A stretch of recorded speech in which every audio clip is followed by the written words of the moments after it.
O poder triunfante da verdade. Aleandro se pôs a derribar a verdade. Ele lançou acusação contra Lutero. Disse que ele era inimigo da igreja, do Estado, dos vivos, dos mortos, do clero, dos leigos, dos concílios, dos cristãos. Ele disse que nos erros de Lutero havia erros suficientes para queimar 100.000 hereges.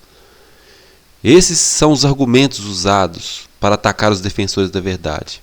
Ainda hoje acontece isso. Aqueles que ensinam os simples e diretos verdades, as simples e diretas verdades da palavra de Deus são atacados da mesma forma. Mas eles não são mais conclusivos hoje do que foram nos dias do Reformador. Duque Jorge da Saxônia se levantou na assembleia que aconteceu e disse: tais são alguns dos abusos que clamam contra Roma. Toda vergonha foi posta de lado e o único objetivo é dinheiro, dinheiro, dinheiro.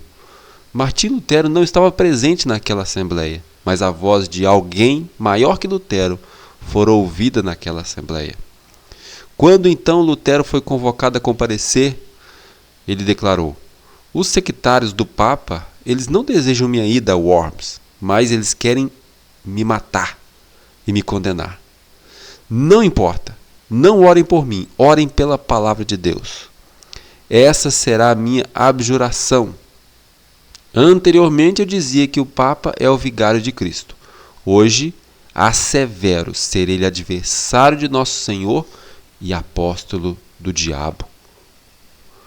Ainda que acendessem por todo o caminho de Worms a Wittenberg uma fogueira, cujas chamas atingissem o céu, em nome do Senhor, eu caminharia no meio dessas chamas, compareceria perante eles, entraria pelas mandíbulas desse hipopótamo, lhe quebraria os dentes confessando o Senhor Jesus Cristo.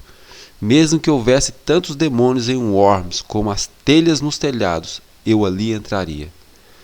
Mas, pela providência de Deus, quando Lutero compareceu diante da assembleia,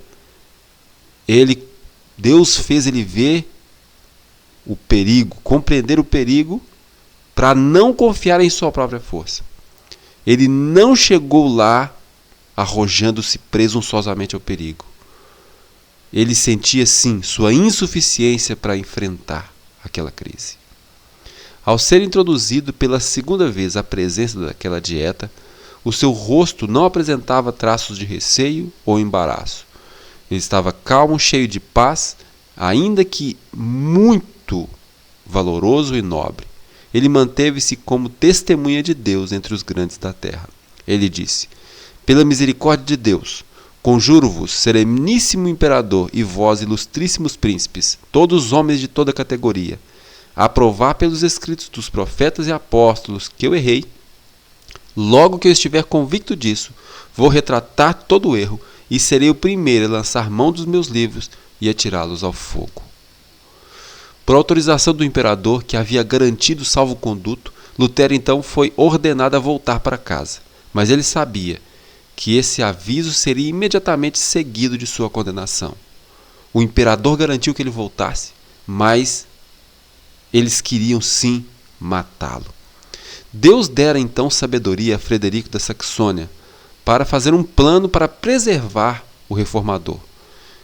Com a cooperação de verdadeiros amigos, ele foi oculto de seus amigos e inimigos de maneira eficiente. Enquanto ele estava voltando para casa, ele foi preso, separado de seus assistentes e precipitadamente transportado através da floresta para o castelo de Wartburgo, que era uma fortaleza isolada nas montanhas. No entanto, a pena de Lutero nunca estava ociosa. Ele escrevia um sem número de folhetos, e isso circulava por toda a Alemanha. E ele também prestava um importante serviço aos alemães, traduzindo o Novo Testamento para a língua alemã. Os olhos dos homens tinham se dirigido a Lutero como expositor da verdade, mas Lutero foi removido para que todos os olhares pudessem dirigir-se ao sempiterno autor da verdade.